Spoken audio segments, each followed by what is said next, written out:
une attaque par deux pays, l'un qui est signataire et fondateur du traité de non-prolifération et détenteur d'armes nucléaires, et l'autre est non membre du traité, mais détenteur de l'arme nucléaire.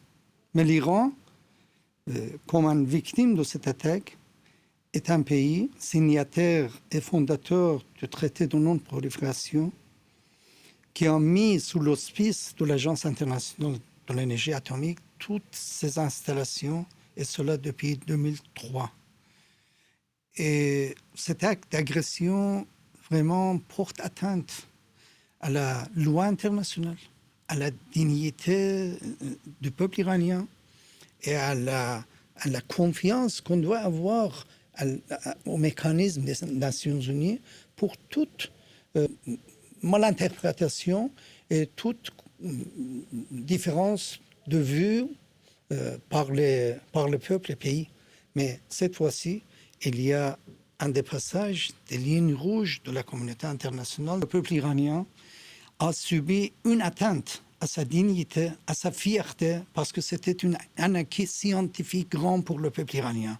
Supposons que l'aspect de l'environnemental, l'aspect des atteintes à la vie des civils, comment on a pu vraiment, de l'autre côté, bombarder une place qui était soupçonnée d'avoir des uraniums enrichis, qui pouvaient faire disperser dans les environnements et puis tuer des innocents.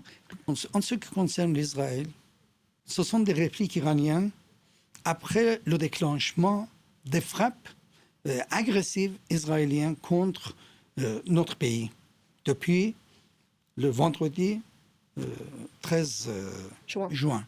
Donc, c'est dans ce contexte-là qu'il faut le voir. Même aujourd'hui, dans une seule ville à nord-ouest de l'Iran, il y a eu 56 morts issus de la frappe israélienne.